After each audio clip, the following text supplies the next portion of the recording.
All right, my next guest has been following the developments between Russia and Ukraine closely. Michael Bociurkiw is the former spokesperson for the Organization for Security and Cooperation in Europe. He's also a global affairs analyst, and he joins me from Sydney, Quebec. Hi, Michael. Thanks for your time. Good to be with you, Ginella. Thank you. So as you were watching all of this unfold over the last week or so, what do you make of where things stand currently? Because I think you had said that you feel a little differently than you had a week ago. I sure do. Look, there's a heck of a lot of muscle, Russian military muscle built up along Ukraine's borders. And now we have Russian forces across the border with Belarus. That is not very far from Kiev, the capital. But I thought what Mr. Biden said today was very interesting, that my guess is Mr. Putin will move in. He has to do something. And the other thing Putin said, which we really weren't clear about, is there's a range of sanctions ready to go depending on the severity of Mr. Putin's interventions in Ukraine. I think the only thing that works with a dangerous man like Mr. Putin is very, very sharp and serious threats and promises to put very tough sanctions on him. Anything short of that will not deter him, I'm afraid. Okay, speaking of those threats and consequences, we heard there Ukraine making that direct ask to Canada for weapons. Other countries have done that. Canada still weighing that out. What do you think the hesitation is there? Not quite sure. I find that quite interesting because, the United States is sending more offensive weapons, United Kingdom as well. And the big guy in this whole mix has been Turkey. They've actually been supplying Ukraine with armed drones, which have been a real game changer on the battlefield against Russian-backed rebels in Donetsk and Luhansk. But I think what Canada needs to do is, yes, send offensive weapons. I think they have to ramp up their training as well, because what I'm told by analysts, I was just in Riga, is that the training only goes up to a certain level. It doesn't go to the command and control part of the chain, and that needs to be done. Look, I'm not sure about the wisdom of sending such a junior minister there at this time in one of Canada's biggest foreign policy crises. But the other thing that Canada can and should do, especially with the help of the diaspora, is to help it with its other fights as well against corruption, against Russian disinformation, which is huge right now, and also the fight against the COVID-19 pandemic. It's very, very bad in Ukraine right now. Ukraine doesn't have enough vaccines.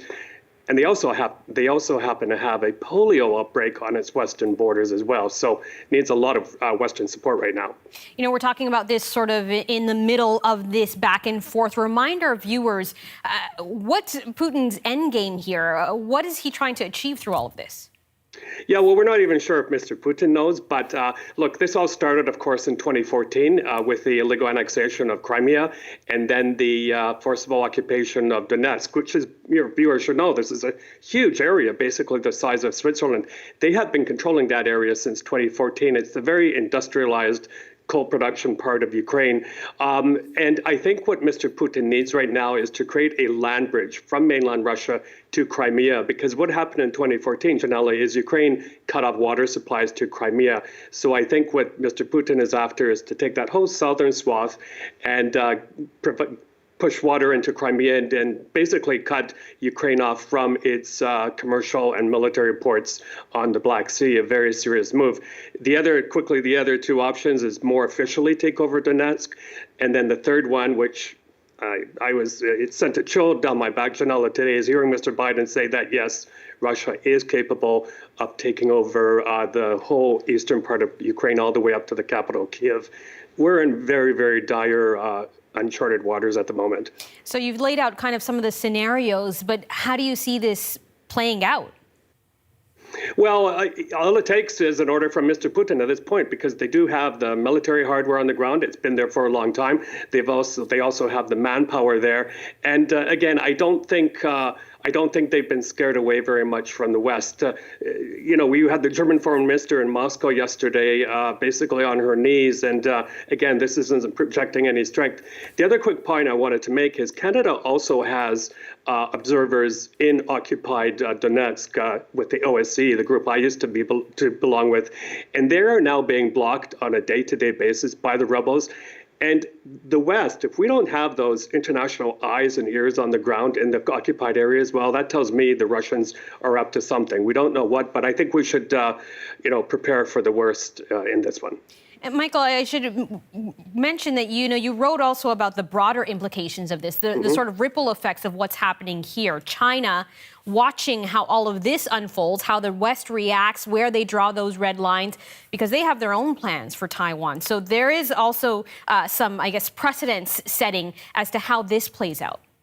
Oh, absolutely. I just documented in my book that, the two sets of diplomats that were meeting the most during the depths of lockdown of COVID-19 were the Chinese and the Russians. They're now coordinating very closely on foreign policy. I don't think Putin will make a move without perhaps the blessing of Xi Jinping. But yes, China is watching this very carefully because China basically plays by the same playbook. It probes, it tests, and also it moves when the West is disorganized or is very vulnerable. So all of whatever Mr. Putin does right now, Xi Jinping of China is watching very carefully and could take those lessons to decide when and how to attack Taiwan. Because don't forget, Taiwan is under the security umbrella of the United States. If there's any sense there whatsoever that the U.S. will not protect Taiwan, you will see China move in. They already have Hong Kong, Macau. Taiwan is next. All right, Michael, great to chat with you. Michael Bociurkiw, Global Affairs Analyst in Sydney, BC. Thanks for your time. Thank you.